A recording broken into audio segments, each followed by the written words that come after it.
সুধী দর্শক বন্ধু, আপনারা দেখছেন একে নিউজ বাংলা। এসআইআর নিয়ে রাজ্যের মুখ্যমন্ত্রী মাননীয়া বাংলার আপামর জনগণের সঙ্গে দ্বিচারিতা করছে, এমনটা অভিযোগ করছেন কলকাতা হাইকোর্টের বিশিষ্ট আইনজীবী সব্যসাচী চ্যাটার্জি মহাশয়।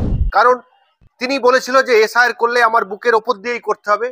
পরোক্ষভাবে দেখা গেল যে এসআইআর করার জন্য 200 কোটি টাকার উপরে এই রাজ্য সরকার অর্থাৎ মমতা ব্যানার্জি দিয়েছে, আরেকদিকে 90,000 অফিসার অর্থাৎ বিএলও দিয়েছে।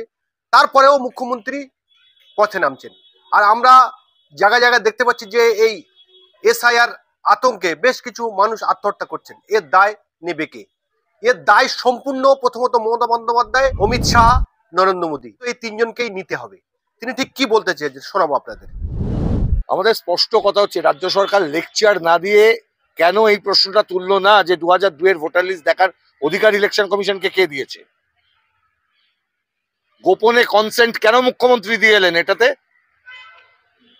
2002 এর লিস্ট দেখার অধিকার ইলেকশন কমিশনকে কে দিয়েছে? 2025 এর লিস্টকে তুমি রিভাইজ করছো, সেইটা রিভাইজ করতে গিয়ে 2002 এর লিস্টের সাথে লিঙ্ক করবার অধিকার কে দিয়েছে? কেন 2003 নয়, কেন 2004 নয়, কেন 2005 নয়, কেন 2011 নয়, কেন 2016 নয়? প্রশ্ন আসছে না কারুর মনে? কারুর একটা ইচ্ছে হলো যে আমি দিয়ে দিলাম 2002? কেন 2002? আমরা এই বক্তব্যটা তুলে মামলা করেছি। আমরা রিপোর্টের দিকে নজর দেব, রাজ্য সরকার কি বলতে চান সেটাও দেখব, ইলেকশন কমিশন কি বলতে চায় সেটাও দেখব, এবং আমরা এটুকু নিশ্চিত করব যে নির্বাচন কমিশনের দ্বারা কোনো কাজের মধ্য দিয়ে যেন একজন ব্যক্তিও আমাদের দেশে বেনাগরিক না হয়ে যায়। কোথাও বলা নেই কিভাবে ডিলিট হবে, ডিলিশনের গাইডলাইন্স কি, কোথায় আছে, কে ডিলিট করবে? কুলপিতে লক্ষ লক্ষ মানুষের 2002 এর লিস্টে নামই নেই। আরে তৃণমূলের অনেক নেতার নাম নেই, তৃণমূলের অনেক নেতা বাংলাদেশের নাগরিক এরকমও পাওয়া গেছে। এই নির্বাচন কমিশন তখন কি করেছিল? বিজেপিরও পাওয়া গেছে আলো রানী, তৃণমূলেরও প্রচুর লোকের পাওয়া গেছে, বিজেপিরও প্রচুর লোকের পাওয়া গেছে। এই নির্বাচন কমিশনের বিরুদ্ধে এইখানে মামলা হয়েছিল, সেই মামলার সময় নির্বাচন কমিশন বলেছিল আমরা এটা করতে পারি না। দেখুন, অনশন করুন, পদযাত্রা করুন, প্রতিবাদ করুন, কিন্তু বুঝতে হবে তো প্রতিবাদটা কে করছে। তৃণমূলের এমপিরা মমতার উপরে গিয়ে তো কিছু করতে পারবে না। মমতা ঠাকুর যদি ওই মমতা ব্যানার্জির উপরে গিয়ে কিছু করতে পারতো তাহলে অন্য কিছু হতো।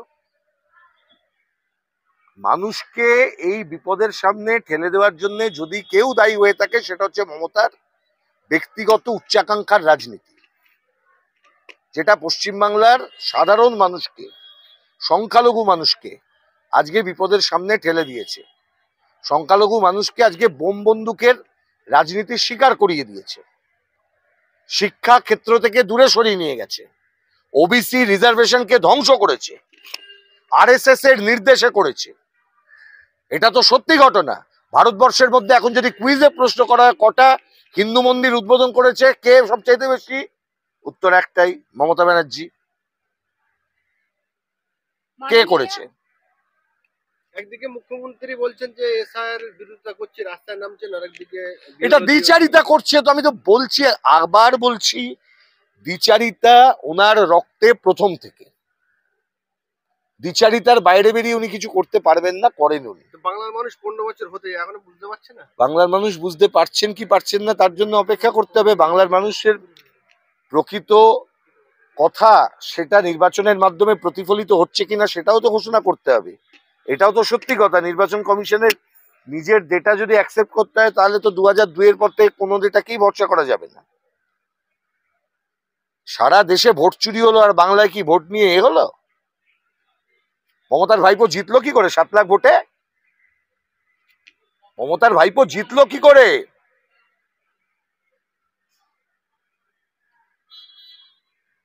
আজকে এক প্রতারিতর জন্মদিন, হ্যাপি বার্থডে। প্রতারিত কারণ ভারতের প্রথম এডুকেশন স্ক্যাম যখন হয়েছিল, IIPM যেখানে পড়তো, ওই ডিগ্রিটাই জাল, ওরই ডিগ্রি জাল হয়েছিল। তো ওই জন্য ভালো করে শিখেছিলেন প্রতারণা কাকে বলে।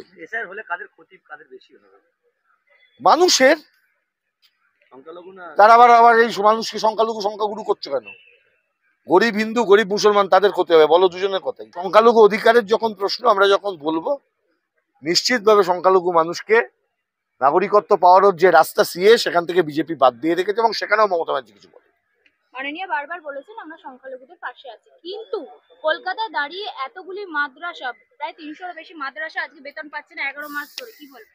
দেখো, প্রশ্ন হচ্ছে সংখ্যালঘুদের পাশে থাকা মানে কি শুধুমাত্র মাথায় হিজাব পরে বসে নামাজ পড়া? মাদ্রাসার উন্নতি করা, মাদ্রাসায় শিক্ষক নিয়োগ হচ্ছে কিনা দেখা, চাকরি বাকরিতে সংখ্যালঘু মানুষের রিপ্রেজেন্টেশন সঠিকভাবে আছে কিনা দেখা, তাদের সার্বিক উন্নয়ন হচ্ছে কিনা সেটা দেখা। আজকে তৃণমূল কংগ্রেসের রাজত্বকালে, সেই যখন তৃণমূল কংগ্রেস ক্ষমতায় আসেনি তখন একটা সাচ্চার কমিশন খুব চিৎকার করে বলছে। আজকে আমি বলছি, এই গভর্নমেন্ট বলুক 15 বছর চলে গেছে, সাচ্চার কমিশনের রিপোর্টের বেসিসে এই গভর্নমেন্ট কি করেছে? বামফ্রন্ট তো ওবিসি রিজার্ভেশন দিয়েছিল, ব্যবস্থা করেছিল বামফ্রন্ট। মমতা ব্যানার্জির গভর্নমেন্ট এই রিজার্ভেশন খাওয়া ছাড়া আর কি করেছে?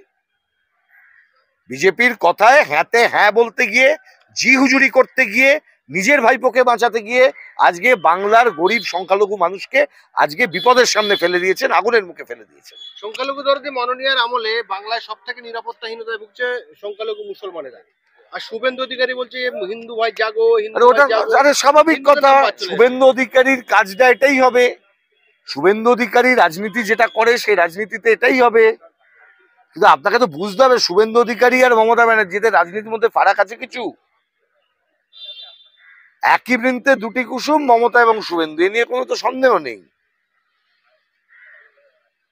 আর বৃন্তটা তো আরএসএস এর, আরএসএস এর একজন দুর্গা আর একজন আরএসএস এর দুর্গার ওখান থেকে ভাঙিয়ে নিয়ে এসছে পশ্চিমবাংলায়, যাকে দিয়ে বিজেপি চালাচ্ছে। তা ভোট দিন বিজেপিকে আরো।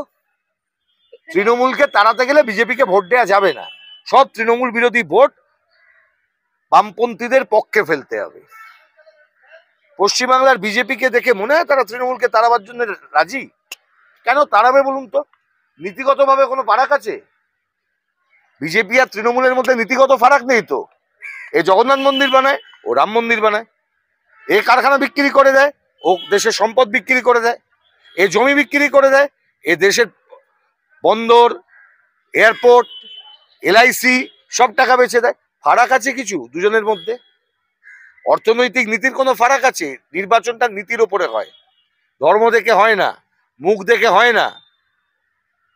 জগন্নাথ মন্দির সরকারের টাকায়, আমাদের ট্যাক্সের টাকায় নির্মাণ করাটাও যেমন অপরাধ, ঠিক তেমনি ভাবে রাম মন্দির নির্মাণের জন্য কেন্দ্রীয় সরকার যে রাজনীতি করেছিল সেটাও সমান অপরাধ। কিন্তু ইনি কম্পিটিশন করছেন, হিন্দুত্বের প্রতিযোগিতায় মেটেছে মমতার মোদী।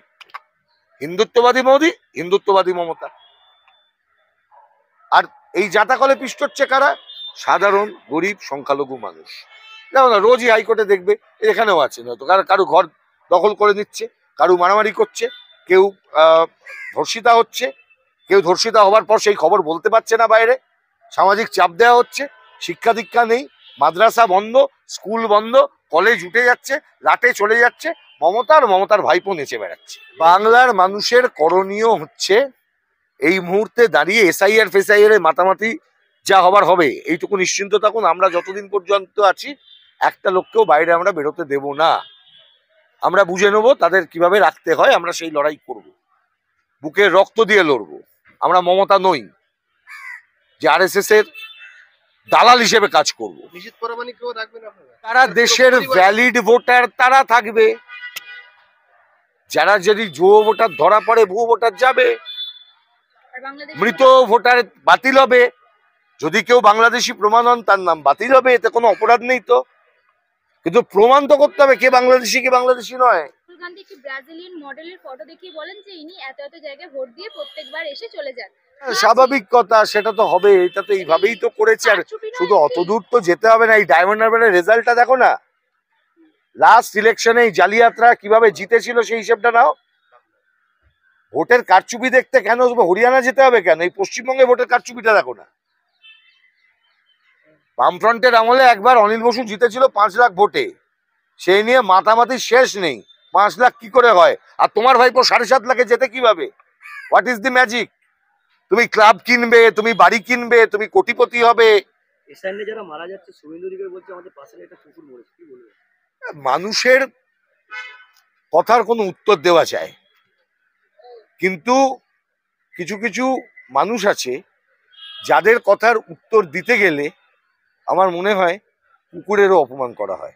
তাহলে কি আপনি বলছেন শুভেন্দু কুকুর? আমি তো বলিনি, আমি বলছি কিছু মানুষ আছে যাদের কথার উত্তর দিতে গেলে কুকুরের অপমান হয়।